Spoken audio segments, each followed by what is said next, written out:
Bonjour, je vais vous parler un peu de Maven, qui est un outil de gestion de dépendance et de build spécifiquement créé pour Java.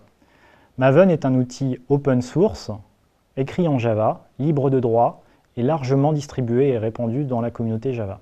C'est un outil de build et de gestion des dépendances qui possède également un grand nombre de plugins lui offrant de nouvelles fonctionnalités.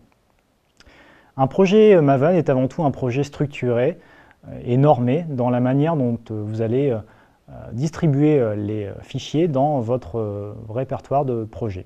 Il possède un répertoire de sources et un fichier pom.xml qui va définir les propriétés de votre projet et les spécificités, les dépendances dont a besoin votre projet pour compiler ou s'exécuter.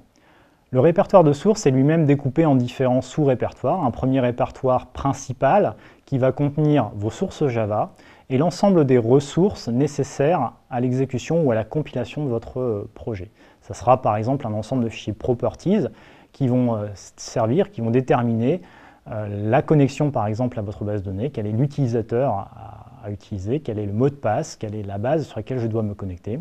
Cela pourrait être un ensemble de ressources liées à votre projet web. Dans ce cas-là, ce sera un répertoire web app, si votre projet est un projet en mode de packaging WAR, qui réunira l'ensemble des ressources, les images, les CSS, les feuilles de style, les JavaScript nécessaires à l'exécution de votre site web. Vous trouverez également un répertoire test dans lequel on trouvera un ensemble de sources Java utiles à l'exécution des tests unitaires de votre projet. Et de la même manière que pour le projet principal, que pour le répertoire principal Java, vous trouverez un répertoire ressources dans lequel seront associés un ensemble de fichiers utiles à l'exécution de ces tests unitaires. Enfin, Maven utilisera un répertoire target dans lequel l'ensemble des fichiers Java seront compilés avant d'être packagés ou exécutés sur votre ordinateur. Maven s'utilise en ligne de commande et exécute un certain nombre de tâches. Ces tâches sont utiles par exemple pour la compilation. Ainsi, vous trouvez une tâche compile qui permet de compiler l'ensemble des sources Java, que ce soit des sources issues de vos sources principales dans src main Java ou des sources de tests unitaires dans src test Java. Vous trouverez une tâche pour cleaner, pour effacer le contenu du répertoire target et ainsi pouvoir permettre de faire une archive de votre projet plus légère. Vous pourrez exécuter l'ensemble des tests unitaires de votre projet avec la commande, avec la tâche test, qui compilera et exécutera les tests unitaires. Et une tâche package qui va archiver sous un format défini, jar ou war, l'ensemble des classes de votre projet pour ensuite être distribuées. Ce qu'il faut noter, c'est que ces tâches sont dépendantes les unes des autres. Ainsi, la tâche package dépend de la tâche test qui elle-même dépend de la tâche compile. Ainsi, la compilation sera nécessaire à l'exécution des tests qui sera nécessaire au packaging de votre application. Un projet Maven définit un ensemble de dépendances vers une ou plusieurs librairies.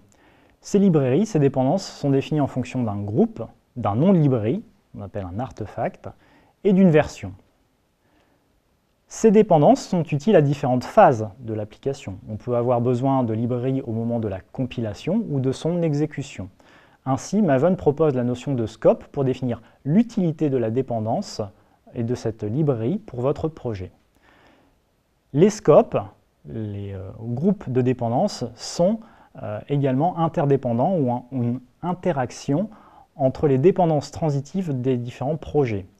Par exemple, pour pouvoir compiler, un projet aura besoin de toutes les dépendances définies dans le scope compile, mais également de toutes les dépendances qui sont notées en scope provided. Une dépendance provided est une dépendance fournie par le système vers lequel vous visez le déploiement de votre application. Par exemple, la librairie Servlet API est une librairie qui est fournie par Tomcat que vous n'avez pas besoin de distribuer avec votre projet web. Pour l'exécution de votre programme, l'ensemble des dépendances notées dans le scope runtime seront nécessaires, ainsi que l'ensemble des dépendances fournies en provided.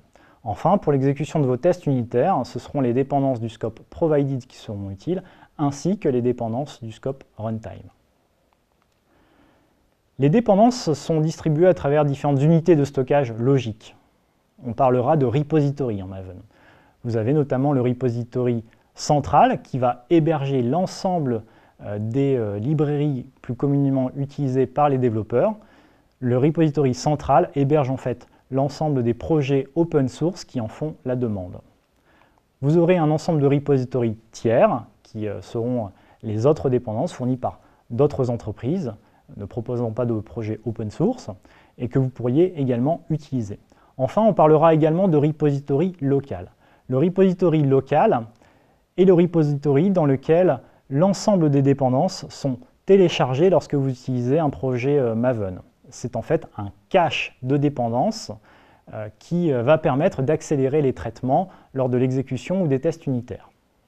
Ce repository, par défaut, est stocké dans le répertoire utilisateur, dans le répertoire .m2 repository.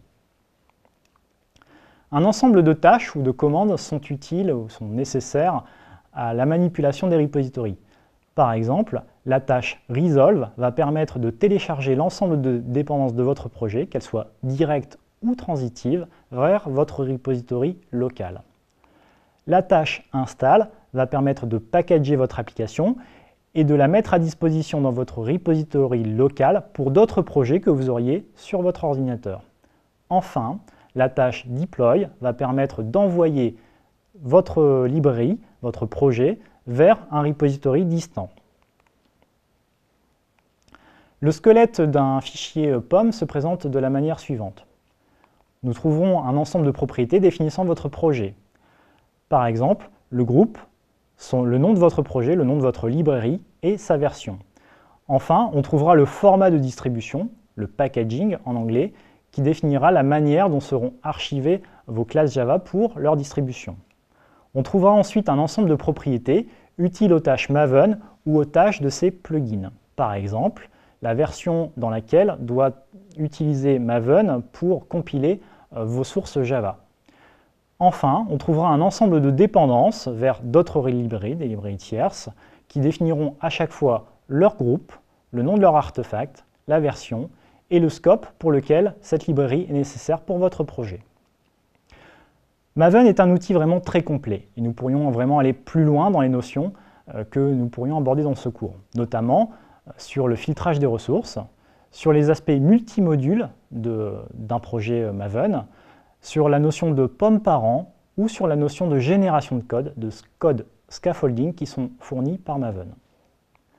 En résumé, Maven est un outil de gestion de build et de dépendance qui facilite la vie du développeur dans la gestion de ce projet, que ce soit pour un travail collaboratif ou la maintenance de ce projet.